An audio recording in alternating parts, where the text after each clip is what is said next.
एक नए एपिसोड के साथ, एक नए टॉपिक के साथ हम डेली मुख्तलिफ बीमारियों पे बात करते हैं, उनकी डाइट पे बात करते हैं, उनसे रिलेटेड जो सप्लीमेंट्स लेने चाहिए उन पे बात करते हैं। आज जिस टॉपिक पे मैं बात करने जा रही हूँ वो है कि अगर आप ये सारी चीज़ें कर रहे हैं और उनके साथ साथ अगर आपका लाइफस्टाइल ठीक नहीं है, हम लोग जो एक लाइफस्टाइल, हेल्दी लाइफस्टाइल जो है वो टर्म यूज़ करते हैं, अगर इन सब चीज़ों के साथ आपका लाइफस्टाइल ठीक नहीं है तो ऑब्वियसली ये चीज़ें आपको असर नहीं करेंगी, और अगर करेंगी भी तो बहुत कम असर करेंगी। तो आज हम हेल्दी लाइफस्टाइल पे बात करेंगे, कौन कौन से एलिमेंट्स होते हैं जो हेल्दी लाइफस्टाइल में इंक्लूड होते हैं, कौन कौन सी चीज़ें होती हैं जो हमें ज़्यादा प्रोन करती हैं डिजीज़ के, और किस तरह हम एक अपना हेल्दी लाइफस्टाइल जो है उसे मेंटेन कर सकते हैं। सबसे पहले अगर बात की जाए तो हेल्दी लाइफस्टाइल जो है, हम इसे कंसीडर करते हैं कि आप सिर्फ हेल्दी खा रहे हैं या हेल्दी लाइफ गुजार रहे हैं। This is all about a healthy lifestyle. अगर बात की जाए तो हेल्दी लाइफस्टाइल में हमारे पास फर्स्ट ऑफ ऑल एक ट्रायंगल डायमेंशन आ जाती है। उस डायमेंशन में हमारी एक्सरसाइज आ जाती है, हमारा स्ट्रेस लेवल आ जाता है, हमारी सेल्फ मॉनिटरिंग आ जाती है जिसमें हमारा स्लीप साइकिल आ जाता है, उसके साथ साथ हमारा वाटर इनटेक आ जाता है, उसके बाद हमारी डाइट जो है वो आती है। अब अगर बात की जाए तो इस डायमेंशन को, ये जो ट्रायंगल डायमेंशन है, एक हेल्दी डायमेंशन है, इसको आप किस तरह मेंटेन कर सकते हैं। फर्स्ट ऑफ ऑल अगर बात की जाए तो हमारे अंदर स्ट्रेस जो है वो बहुत ज़्यादा हमें बीमारियों के लिए करीब करता है। स्ट्रेस हमें बीमारियों के करीब क्यों करता है? क्योंकि जितना ज़्यादा हमारी बॉडी के अंदर कॉर्टिसोल हार्मोन रिलीज़ होता जाता है, उतनी ज़्यादा हमारे जो ऑर्गन्स हैं वो वीक होते जाते हैं, हमारी इम्यूनिटी जो है वो कॉम्प्रोमाइज़ होती जाती है और अल्टीमेटली हम बीमारियों की तरफ जाते चले जाते हैं।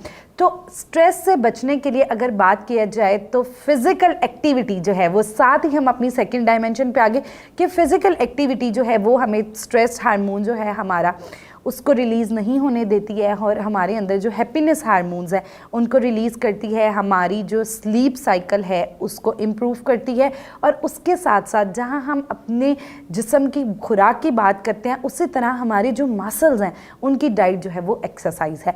तो आप जो है वो एक्सरसाइज को अपनी रूटीन में ज़रूर इंक्लूड करें। अब हेल्दी एक्सरसाइज जो है वो कितनी होती है? हमारे पास 30 मिनट्स कॉन्टीन्यूसली एक्सरसाइज जिसके अंदर आपका मेटाबॉलिज्म हाई हो, यू फील दैट कि आपको जो है वो आपके ब्रीथिंग रेट एलिवेट हो रहा है, समटाइम्स यू फील टैकीकार्डिया, आपके दिल की धड़कन तेज़ हो रही है। ये तमाम चीज़ें मिलके हमारी बॉडी के अंदर एंडोलेंस यानी स्ट्रेंथ पैदा करती है, जिसकी वजह से हमारे ऑर्गन्स जो हैं वो स्ट्रॉन्ग होते चले जाते हैं, हमारे मसल स्ट्रॉन्ग होते चले जाते हैं, जिसकी वजह से हमारी बॉडी के अंदर इंजर्ड चांसेस जो हैं वो बहुत ज़्यादा रिड्यूस होते चले जाते हैं। अगर बात की जाए उसके बाद जो हमारे पास एलिमेंट आ जाता है वो आ जाता है डाइट पे हमने पहले भी बहुत बात की कि balance diet is very important. 5 major food groups उनके अंदर इंक्लूड होने चाहिए। सिंथेटिक एंड आर्टिफिशियल चीज़ें जो हैं वो जितना आप उन्हें रिड्यूस करते जाएंगे और ऑर्गेनिक चीज़ें जो हैं उनको अपनी लाइफ के अंदर बढ़ाते चले जाएंगे तो आपके अंदर न्यूट्रिएंट अब्जॉर्प्शन भी इंक्रीज़ होती जाएगी और यू फील हेल्दी। आजकल बहुत सारे लोग जो हैं वो कंप्लेन करते हैं कि वी ऑलवेज फील लेथार्ज, हम हर टाइम डिजीनेस रहते हैं, हम खा तो रहे हैं पर पता नहीं हमारे अंदर ताकत जो है वो नहीं आ रही। हमारे अंदर ताकत इसीलिए नहीं आ रही, जो हम खा रहे होते हैं या हम गलत खा रहे होते हैं या हम उसकी राइट क्वांटिटी या उस फूड की क्वालिटी जो है उसे कॉम्प्रोमाइज़ कर देते हैं। थर्डली बात की जाए तो कुव्वते मुदाफ़ियत जो है वो हमारी जितनी जो है वो स्ट्रॉन्ग आपकी बॉडी की फोर्सेस होंगी उतनी ज़्यादा आपके अंदर कम चांसेस होता है आपकी बीमारियों का। तो इम्यूनिटी जो है उसको आप किस तरह बढ़ा सकते हैं? कुव्वते मुदाफ़ियत जो है वो बढ़ाने की आपको सिंपल से 5 टिप्स दूंगी। अगर ये आप इंक्लूड कर लें तो आपकी बॉडी के अंदर इम्यूनिटी बढ़ जाएगी। सबसे पहले मैं बात करते चलूँ तो हमारे पास एक डाइट टर्मिनोलॉजी होती है जो हम इस्तेमाल करते हैं, न्यूरोपैनिक डाइट। न्यूरोपैनिक डाइट एक ऐसी खुराक है जो हमारे अंदर कुव्वते मुदाफ़ियत को बढ़ाती है। अगर इस डाइट में बात करते चलें कि कौन कौन से ऐसे फूड सोर्सेज आते हैं, सबसे पहले इसके अंदर तमाम ऑर्गेनिक चीज़ें आती हैं, बैलेंस चीज़ें आती हैं। आपने अगर गुड फूड सोर्सेज भी लेने हैं तो वो भी मॉडरेशन में लेने हैं। वो फील दैट कि अच्छा carbs are good for our body तो हम बहुत ज़्यादा कार्ब्स ले रहे हैं। प्रोटीन्स, हेल्दी फूड्स जो हैं उनके लिए भी मॉडरेशन इसकी। तो आप जो है वो कोशिश करें कि ऑर्गेनिक फूड्स जो हैं उनको इस्तेमाल करें। उसके अलावा बी कॉम्प्लेक्सेस जिनके अंदर अंदर मौजूद हैं वो हमारे जिस्म में ताकत, तवानाई और ग़िज़ाइयत और बी कॉम्प्लेक्सेस बाकी न्यूट्रिएंट्स की अब्जॉर्प्शन में भी मदद करता है। बी कॉम्प्लेक्सेस के अगर सोर्सेज की बात की जाए तो हमारे पास खजूरें आ जाती हैं, रेड बीन्स आ जाते हैं, ग्रीन लीफी वेजिटेबल्स आ जाती हैं, उसके अलावा ऑर्गन मीट आ जाता है। लेकिन इनके एब्जॉर्प्शन के लिए आपको साथ विटामिन सी भी लेना बहुत ज़रूरी है। तो आप विटामिन सी के सोर्सेज यानी जो है वो ऑरेंज, लाइम, गावा, कैप्सिकम, इन तमाम चीज़ों में विटामिन, तो आपके अंदर अगर ये दोनों चीज़ें साथ साथ काम करेंगी तो आपके अंदर न्यूट्रिएंट अब्जॉर्प्शन भी जो है वो बढ़ती चली जाएगी, कुव्वत मुदाफ़ियत भी। उसके अलावा प्रॉपर स्लीप साइकिल जो है वो एक प्रॉपर स्लीप साइकिल होना। अब एक बहुत बड़ा क्वेश्चन आता है कि एवरीबडी आस्क दैट कि हम लोग 7 घंटे की नींद पूरी कर रहे हैं तो वो हमारी सेहत को ठीक रखेगी, हमारे मसल्स को रिपेयर करेगी। अब क्या होता है कि रात का एक ऐसा टाइम होता है कि वो जो एक हमारा साइकिल बना होता है उसके मुताबिक रात को क्या होता है कि हमारे अंदर एक ऐसा टाइम आता है जिसमें हेल्दी हार्मोन्स रिलीज़ होने होते हैं।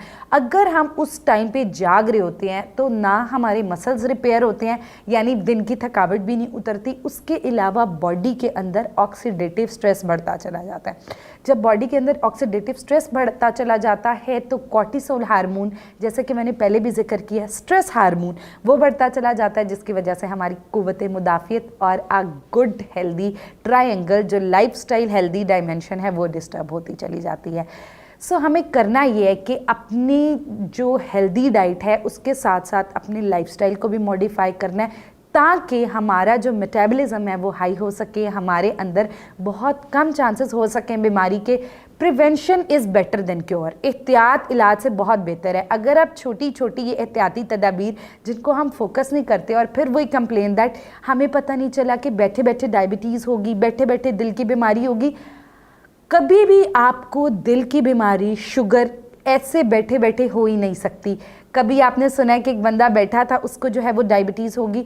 हमारे छोटे छोटे इरेगुलर डाइटरी पैटर्न्स होते हैं जिन पे हम लोग कॉन्टीन्यूसली चलते रहते हैं तो एक ऐसा टाइम आता है जिस पे जो है वो बीमारी हम पे अटैक कर देती है।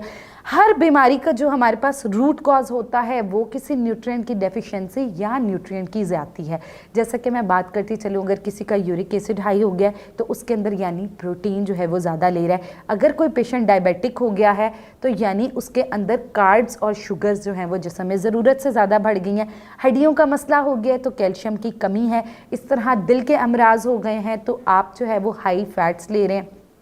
तो ये छोटी छोटी irregular dietary patterns lead to a major chronic बीमारी जिसके रिवर्स होने का चांस भी नहीं होता। तो आज ही अपने लाइफस्टाइल को मॉडिफाई करें। जो डायमेंशंस मैंने आपको बताई दे आर सो सिंपल। आप छोटे छोटे जो है वो स्टेप्स से ही एक हेल्दी डायमेंशन की तरफ जा सकते हैं। तो अगर आप भी किसी भी बीमारी को फेस कर रहे हैं और आप कोशिश कर रहे हैं मगर फिर भी आपके अंदर ये अलामात, आपके अंदर कुव्वत मुदाफ़ियत ठीक नहीं है, आप हर टाइम थका हुआ फील करते हैं, आप हर टाइम आपके पट्ठों में दर्द होता रहता है या फिर आपकी टांगें दर्द करती रहती हैं या आपके बच्चों की ग्रोथ नहीं हो रही, तो आप फौरी तौर पे अपने करीबी न्यूट्रिशनिस्ट को कंसल्ट करें। अगर आपका कोई भी क्वेश्चन है तो आप कमेंट सेक्शन में मुझसे पूछ सकते हैं। Don't forget to share your feedbacks. मिलते हैं एक नए हेल्दी एपिसोड के साथ, तब तक अपनी सेहत का ख्याल रखें। Stay happy, stay healthy. Thank you so much. Allah हाफिज़।